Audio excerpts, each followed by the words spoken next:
नमस्कार, मैं आश्रुति। आप देख रहे हैं हमारा खास चैनल। शुरुआत करेंगे आज की तमाम बड़ी खबरों के साथ। बिहार में मुख्यमंत्री नीतीश कुमार के शपथ ग्रहण समारोह का आयोजन किया गया, जिसमें हरियाणा के मुख्यमंत्री नायब सिंह सैनी ने भी समारोह में शिरकत की। जहां इस दौरान सीएम सैनी ने बिहार के मुख्यमंत्री नीतीश कुमार को बधाई दी।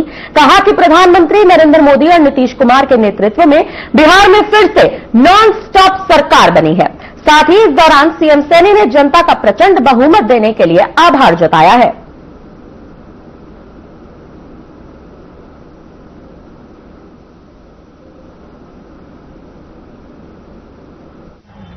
आदरणीय नरेंद्र मोदी जी और हमारे बिहार के लोकप्रिय मुख्यमंत्री नीतीश कुमार जी और बिहार की हमारी जनता, बिहार की मातृशक्ति, बिहार के सभी बुजुर्ग, सभी युवा साथी, मैं बिहार के जन जन को दिल से आभार प्रकट करना चाहूंगा, क्योंकि उन्होंने नॉन स्टॉप आदरणीय मोदी जी और नीतीश कुमार जी के नेतृत्व में प्रचंड बहुमत के साथ सरकार बनाई है। मैं सभी को बहुत बहुत बधाई और शुभकामनाएं।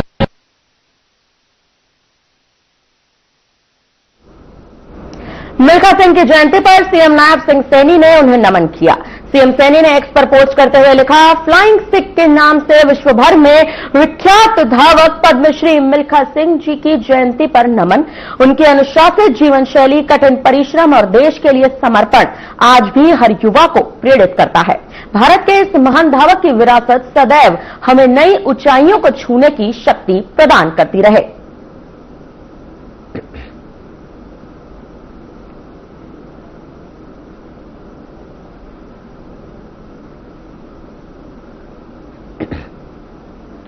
सीएम नायब सिंह सैनी ने एक्स पर पोस्ट करते हुए लिखा, पठानकोट में तैनात गुरुग्राम जिले के गांव डाबोदा के वीर सैनिक सूबेदार नरेश कुमार यादव की शहादत का समाचार अत्यंत दुखद है। मैं शहीद नरेश की भावपूर्ण श्रद्धांजलि अर्पित करता हूं और उनके परिवार के प्रति अपनी गहरी शोक संवेदनाएं प्रकट करता हूं। दुख की इस घड़ी में पूरा देश, पूरा हरियाणा अपने इस वीर सपूत के परिवार के साथ मजबूती से खड़ा है। राष्ट्र के लिए दिया गया उनका अद्वितीय बलिदान सदैव याद रहेगा।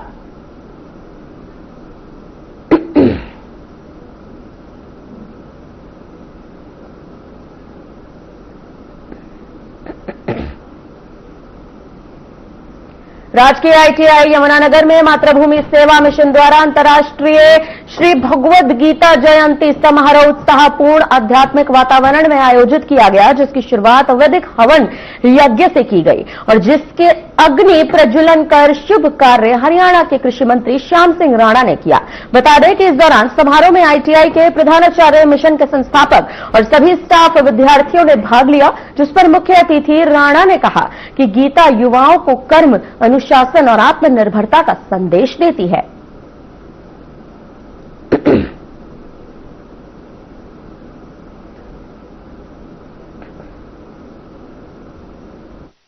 ये पूरे देश में, पूरे प्रदेश में और पूरे देश में 15 नवंबर से लेकर 5 दिसंबर तक गीता महोत्सव मनाया जा रहा है पूरे कुरुक्षेत्र के अंदर।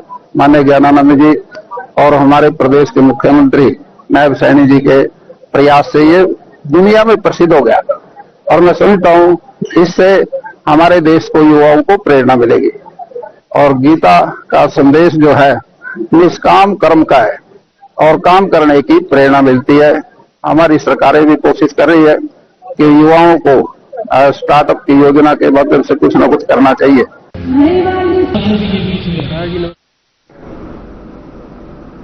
कांग्रेस सांसद दीपेंद्र हुड्डा ने नारनौद में रणदीप लोहान के माता और चाचा के निधन पर परिजनों से शोक व्यक्त करने के बाद पत्रकारों से बातचीत करते हुए भारतीय जनता पार्टी पर तीखा हमला बोला।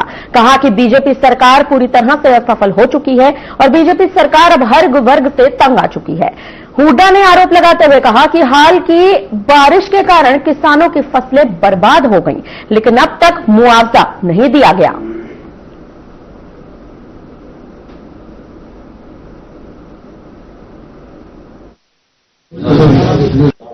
ये सरकार जन भावनाओं की पीठ में चुरा घोंपकर यंत्र मंत्र तंत्र का व्यापक प्रयोग करके साम दाम दंड भेद का प्रयोग करके ये सरकार भारतीय जनता पार्टी ने व्यवस्थाओं से बनाई है, मैनेजमेंट से सरकार बनी है, जन भावनाओं से नहीं सरकार बनी है, मैनेजमेंट की से सरकार बनी है। किसानों को तो इस सरकार ने लगातार दंडित करने का कार्य किया है। ये एक ऐसी सरकार। और अब देखा आपने, मैं पूछना चाहता हूं भारत सरकार और हरियाणा सरकार से, जब उत्तराखंड में आपने प्राकृतिक आपदा डिक्लेयर करके, क्योंकि बारिश ज्यादा थी इस साल, बाढ़ग्रस्त करके पैकेज की घोषणा कर दी।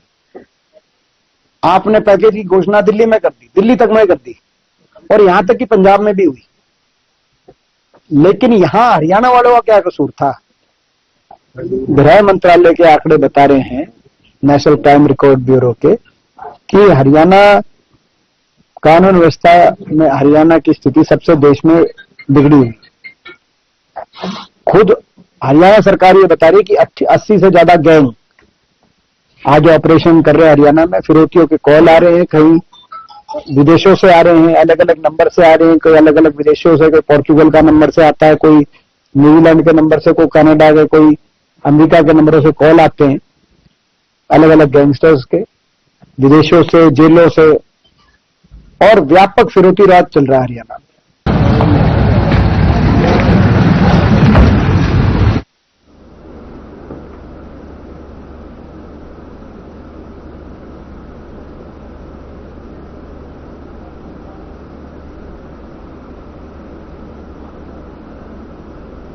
हरियाणा आम आदमी पार्टी के प्रदेश अध्यक्ष सुशील गुप्ता ने बिहार चुनाव परिणामों पर तीखी प्रतिक्रिया दी है।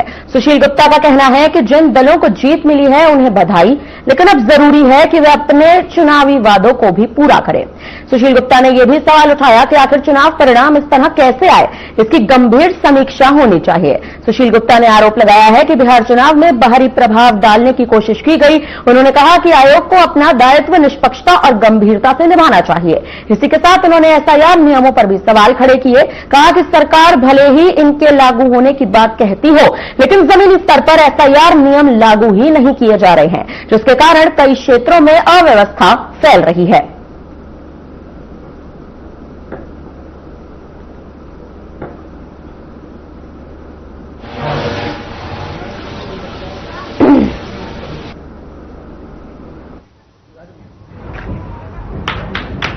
देखिए, लोकतंत्र में रिजल्ट मैटर करता है। रिजल्ट कैसे आया, ये समीक्षा का विषय है। परंतु जो रिजल्ट आया उनको बधाई, जनता को जो वायदे किए उनको पूरा करें, उनकी आशाओं पे पूरा उतरे। और ये जो ट्रेन की ट्रेन भर के हरियाणा से गई, अन्य राज्यों से भी गई। चुनाव आयोग को चुनाव से पहले मैंने भी ट्वीट किया था, पानीपत से एक ट्रेन भर के गई, वहां के जिला अध्यक्ष और वहां के मेयर उन सारे ट्वीटों का खर्चा दिया। इंडस्ट्रीज को बोला गया कि एक सप्ताह की तनख्वाह दें। अंबाला से ट्रेन गई, अलग अलग शहरों से अलग अलग ट्रेन भर के गई। तो चुनाव आयोग अपनी ड्यूटी को निभा।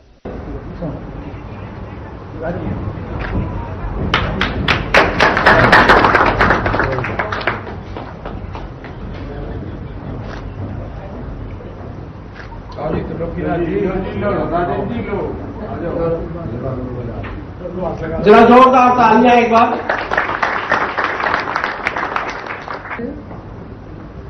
एक राजकुमार खरे जी को डायरेक्ट बढ़ाओ। अपना शर्मा जी आया जी, आया लो। हाँ जी, इधर सर, इधर से जाना है वही। यस सर, इधर। Thank you.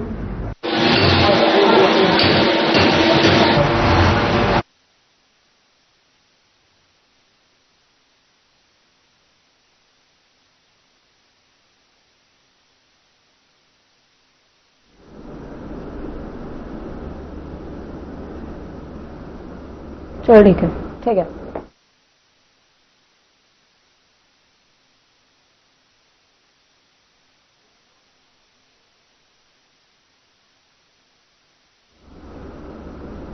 महेंद्रगढ़ के गांव झगड़ोली में एक तेज रफ्तार ऑटो अनियंत्रित होकर पलट गया।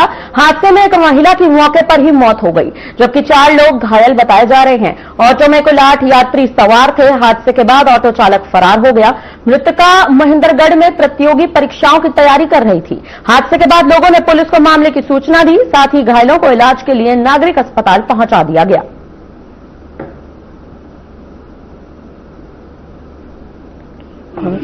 कॉलेज के लिए निकलनी थी, तो जैसे सड़क क्रॉस करने लगे, एक नंगा की साइड से होकर आ रहा था और एक बुचावास की साइड से आ रहा था। तो बुचावास की साइड से जो होकर आ रहा था उसकी स्पीड बहुत ज्यादा तेज थी और उसने अचानक से ऑटो घुमा दिया। उसने से लगी बस, तो पलट गया ऑटो। हाँ, वो तभी पलट गए। बुचावास तो निकले ही थे, आगे जाके ऑटो पलट गया बस। तो गाते गाते जी कैसे पलटा हो? बॉडिया जिले के अपने नाते में ये सुबह थी, लगभग 8:30 के समथिंग घर से निकली थी और ये हमारे गांव का एक टेम्पो था और उसमें सवार होकर चली और उस चालक की लापरवाही से पता नहीं किस वजह से ये हादसा हुआ है और ये चालक की लापरवाही है। तो कहाँ से हादसा हुआ सर? कितने लोग थे ऑटो में? लगभग सर बता रहे हैं 8-7 के लगभग, 8 होंगे 9 होंगे। हाँ जी। तो कहाँ से हादसा हुआ ये? झगड़ोली मोड़ के ऊपर हुआ है। तो इसमें डेथ हो गई? हाँ जी, इसकी डेथ हो गई। ऑन द स्पॉट इसकी डेथ हो गई।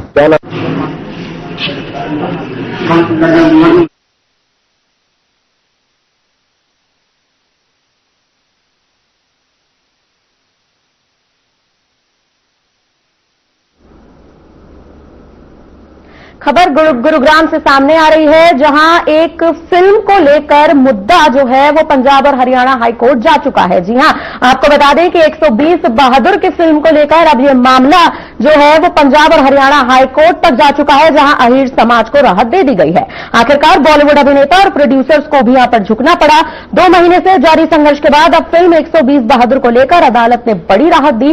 फिल्म निर्माताओं ने कोर्ट में सहमति जताई है कि फिल्म की शुरुआत में रेजांगला युद्ध के 114 अहीर शहीदों के नाम शामिल किए जाएंगे और फिल्म के अंत में शहीदों को श्रद्धांजलि भी दी जाएगी। बता दें कि अहीर समाज लगातार मांग कर रहा था कि फिल्म का नाम 120 बहादुर की जगह 120 वीर अहीर कर दिया जाए। उनकी दलील थी कि 18 नवंबर 1962 को लद्दाख के रेजांगला पर 13वीं कुमाऊं रेजिमेंट में तैनात 120 सैनिकों में से 114 अहीर थे, जिन्होंने मेजर शैतान सिंह के नेतृत्व में चीन की 3000 सैनिकों वाली टुकड़ी को पीछे हटने पर मजबूर कर दिया। जब फिल्म निर्माता नाम बदलने को तैयार नहीं हुए तो अहीर प्रतिनिधियों ने पंजाब एवं हरियाणा हाई कोर्ट में याचिका दायर कर दी। कोर्ट ने तुरंत 5 सदस्यीय कमेटी गठित की और 2 दिन में रिपोर्ट भी मांग ली। अहीर समाज के प्रतिनिधि की माने तो जवाब में फिल्म निर्माताओं ने बताया कि उन्होंने अपना पक्ष दिल्ली हाई कोर्ट में पेश कर दिया है, जिसमें वीर अहीरों की शौर्य गाथा को सम्मान पूर्वक दिखाने पर सहमति बनी है। गौरतलब है कि रेजांगला युद्ध को दुनिया की 10 सबसे भीषण लड़ाइयों में गिना जाता है।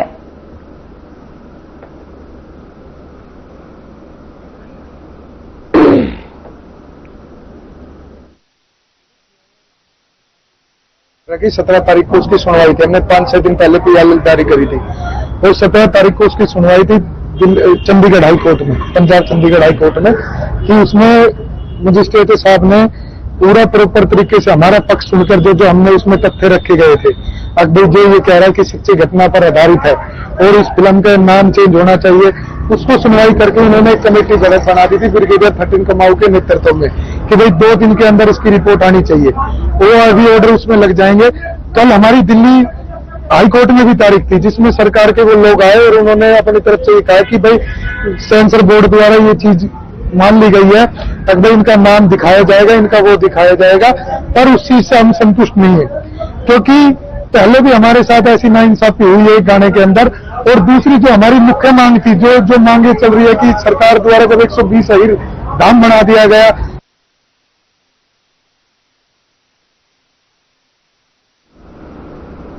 फिलहाल इस वक्त के लिए इतना ही। रुकते हैं छोटे से ब्रेक के लिए, लौटेंगे जल्द तमाम बड़ी खबरों के साथ।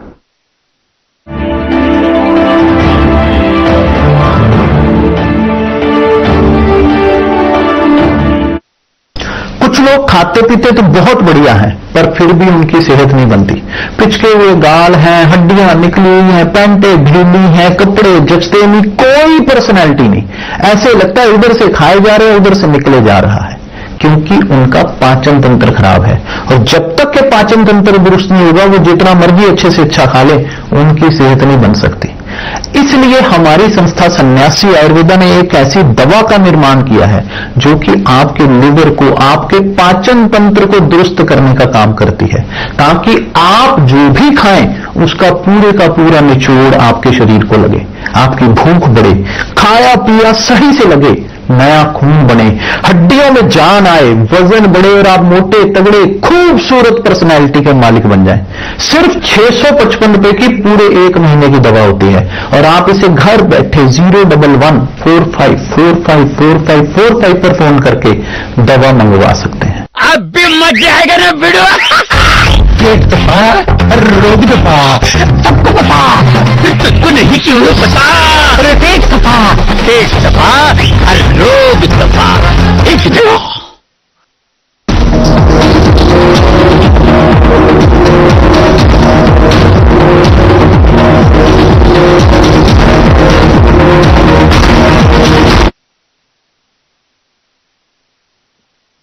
Good afternoon, ladies and gentlemen. I welcome you to this special press briefing by Secretary ER Shri Sudhakar Dalela on Prime Minister's upcoming visit to Johannesburg, South Africa for the G20 Leaders Summit.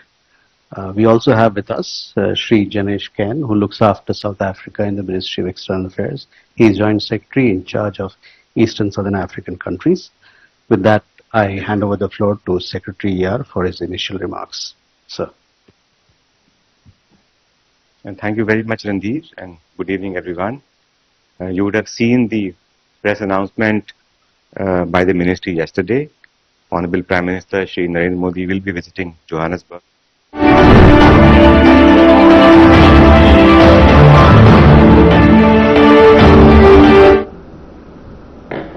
खबरों में आगे बढ़ते हैं। यमुनानगर जिले की साडोरा विधानसभा के गांव जैतपुर में हाल ही में एक बड़ी खबर सामने आई है। आपको बता दें कि बदहाल होने की खबर सामने आई। बता दें कि साडोरा से कांग्रेस विधायक रेणुबाला के वादे दिए गांव बुनियादी सुविधाओं से न सिर्फ वंचित है, बल्कि आसपास के ग्रामीण भी बुरी तरह से परेशान हो चुके हैं। आपको बता दें कि यहां पर अब मामला गंभीर हो चुका है। दरअसल यहां जैतपुर गांव से जोड़ने वाली सड़क पर कई फीट तक पानी जमा है, जिस पर ग्रामीण और वाहन चालकों का गुस्सा साडोरा विधायक रेणुबाला पर पूरी तरह से फूट चुका है। उन्होंने कहा कि हमने उन्हें वोट इसीलिए दिया ताकि वे गांव की तस्वीर को बदल सके, लेकिन वो कभी वहां जाकर लोगों की सुन ही नहीं पाई और कभी लोगों से बात ही नहीं कर पाई।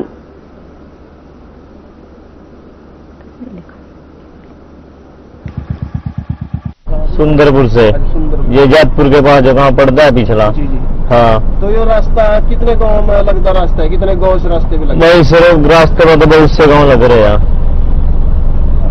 तो ये कितने दिन से इस तरह के हालात है? भाई अब तो बचपन से देख रहे हैं, बचपन से। ऐसी है जी? हाँ, 15-20 साल से तो हम भी देख रहे भाई। तो कौन से हल्के में पड़ा जी? ये सड़ोरे हल्के में पड़ा। यहाँ की विधायक कौन है? रेणुबाला। रेणुबाला जी? हाँ जी। तो कभी आई भी यहाँ पर इसको?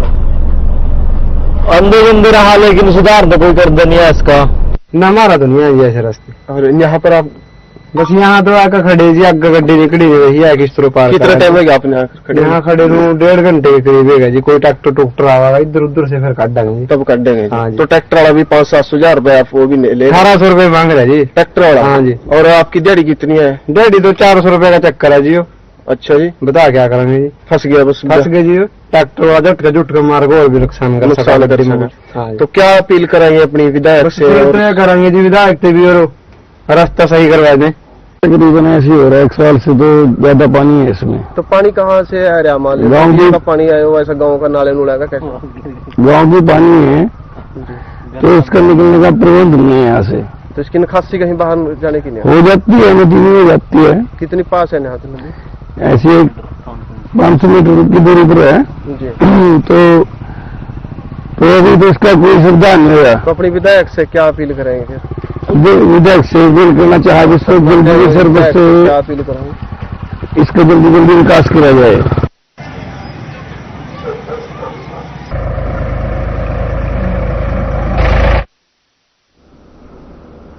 गर्मी के बाद अब सर्दी ने आखिरकार दस्तक दे दी है। सुबह शाम के तापमान में तेजी से गिरावट महसूस की जा रही है। लोग गर्म कपड़ों का इस्तेमाल शुरू कर चुके हैं, लेकिन मौसम बदलते ही बीमारियों ने भी अपना असर दिखाना शुरू कर दिया है।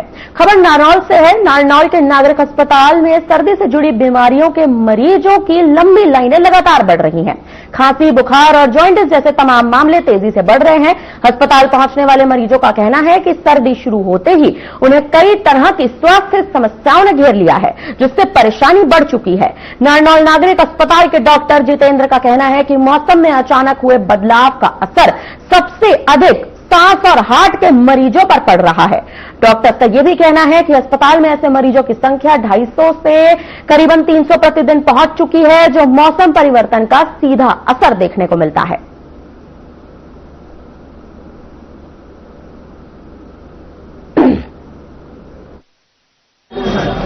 मेरे पूरे शरीर में स्वेलिंग आ रही है और आधा शरीर सर जी मेरा काम नहीं करता है। बोलने में बैठने में दिक्कत है सर जी। मौसम परिवर्तन की वजह से, वेदर की वजह से ऐसा थोड़ा हो रहा है। इस वजह से गर्मी में कम दिक्कत रहती है, सर्दी में थोड़ा ज्यादा दिक्कत रहती है।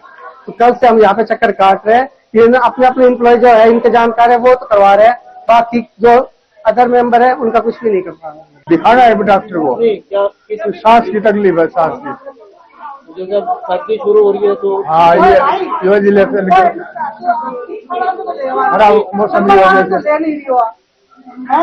बहुत ज्यादा तकलीफ है। ये सांस नहीं आता, रात को सोने नहीं पाते पूरी रात। ठंड आती है तो ज्यादा बढ़ती है। हाँ, ठंड की वजह से हो जाती है, कुछ ये प्रदूषण की वजह से भी होती है, तो इसकी वजह से परेशान है। अब सुबह से बैठे, परसों डॉक्टर छुट्टी में चले गए, कल बीच में चले गए, अब आज भी नंबर नहीं आ रहा। 3 दिन हो गए। बताओ, मेरे पीड़े की शिकायत हो रही है। बाहर मौसम चेंज होने की वजह से मैंने बाहर प्राइवेट में दिखाया, अब सरकारी में दिखा रहा हूँ। यहाँ अच्छे डॉक्टर है और बार बार मौसम चेंज की वजह से खांसी, जुकाम और ये सब कुछ हो रहा है और बहुत ज्यादा मरीज। मैं यहाँ सरकारी अस्पताल में हूँ नारनौल, और बहुत ज्यादा परेशानी हो रही है। हर दूसरा वो मरीज है, वो लगभग इसी शिकायत से, खांसी, जुकाम और पीलिया की वजह से परेशान है। और मैं यहाँ पे अपने सिविल हॉस्पिटल के अंदर अपना दिखाने देते हाई बीपी की दिक्कत रहती है। काफी दिनों से दिक्कत चल रही है। जैसे ठंड का मौसम होता है तभी मेरे को दिक्कत हो जाती है, जैसे छाती में दर्द होना, मलगम जमना, सांस में दिक्कत होना। तो इसी चीज के लिए मैं यहाँ पे अपना इलाज के लिए आई हूँ। यहाँ पे डॉक्टर साहब बहुत ही अच्छे हैं और काफी दिनों से इलाज चल रहा है और बहुत ही अच्छे तरीके से संभाल रहे हैं। बताना चाहूंगा कि अभी जो मौसम जैसे परिवर्तन आ रहा है, गर्मी से सर्दी आती है, तो उसमें खासकर जो सांस के मरीज हैं और जो हार्ट के पेशेंट हैं, उनको ज्यादा दिक्कतें बढ़ती हैं, क्योंकि जब इस मौसम में ठंड की वजह से नसें सिकुड़ने का भी डर रहता है, तो हार्ट अटैक भी थोड़े चांस बढ़ जाते हैं। और सांस में जैसे अगर सुबह सुबह ठंडी हवा अगर बाहर निकलते हैं पेशेंट, तो उनको सांस के अटैक भी आने के ज्यादा चांस रहते हैं। और जो बच्चे, खासकर छोटी एज के बच्चे हैं और जो बड़े बुजुर्ग हैं जिनमें किडनी की बीमारी है या फिर शुगर की पेशेंट है, उनको भी सावधानी रखनी चाहिए कि ठंड में मौसम से थोड़ा बचाव रखें और अगर बाहर जाना है तो गर्म कपड़े पहन के ही बाहर निकले। यहाँ पे